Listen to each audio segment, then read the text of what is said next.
États-Unis, Canada, Suisse, France, Italie, Allemagne et Royaume-Uni, bien sûr. La Fondation Prince Albert II est installée en principauté, mais la liste de ses branches étrangères est longue. Délocalisée à Londres à l'occasion de sa remise des prix annuels, la Fondation en a aussi profité pour y organiser son 13e conseil d'administration, un conseil auquel participent les présidents des branches étrangères, l'occasion pour eux de faire le point sur leurs travaux. Au Royaume-Uni, on porte un regard plus que positif sur la Fondation Prince Albert II et ses actions en faveur de l'environnement. C'est dans leur ADN. Au début, on regardait la Fondation du Prince Albert avec un intérêt, mais aujourd'hui, se rendre compte, vu le nombre de projets réalisés, vu le sérieux de la Fondation, porte un intérêt tout particulier. Le professeur Monroe est bien évidemment un scientifique extrêmement renommé, qui donc donne une légitimité totale à la Fondation britannique, nous donne des conseils, apporte des idées et est un élément indispensable de ce que nous faisons. C'est aussi très intéressant d'entendre les projets des autres branches, puisque nous avons quand même des branches aussi lointaines que Singapour, le Canada, les États-Unis, et leurs différences de vue créent, je crois, une richesse qui est la richesse de la Fondation. De l'autre côté de l'Atlantique, les actions et les projets menés ne manquent pas non plus, comme au Canada. La meilleure illustration est de rappeler que le prince était au Canada et au Québec il y a 3 semaines. Il a atterri au Nunavut, qui sont dans les territoires du nord-ouest canadien, pour rencontrer nos partenaires relativement à l'inauguration d'aires marines protégées.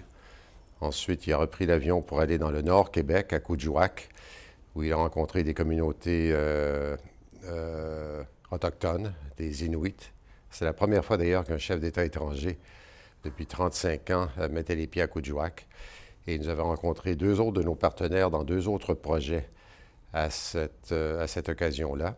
Une organisation qui s'appelle Students on Ice, qui permet chaque année à une centaine d'étudiants du monde entier de venir par le Canada pour apprivoiser les zones polaires, dans lesquelles la Fondation, avec d'autres bien sûr, est partenaire. Et une autre organisation relative à la préservation par le Québec de 50% de son territoire pour la protection de la forêt boréale. Des projets et des actions qui illustrent combien la Fondation est devenue une valeur sûre en 6 ans, un acteur crédible de la protection de l'environnement à travers le monde, à Singapour par exemple. Dans notre zone, il y a énormément de problèmes humanitaires dans tous les pays qui entourent Singapour. Donc c'est très passionnant de suivre ces projets.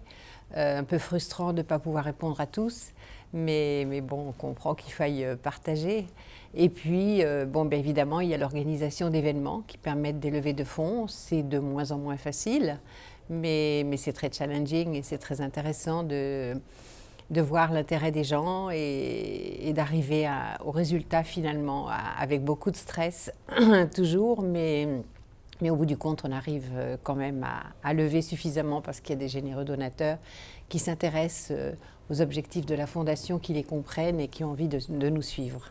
Pour mener à bien ces projets et les soutenir, la Fondation Prince Albert II peut compter sur l'organisation d'événements comme ce dîner qui réunira des donateurs à la fin du mois de novembre à Singapour et comme celui organisé ici à Londres Claridge au profit des activités engagées par l'équipe de la Fondation.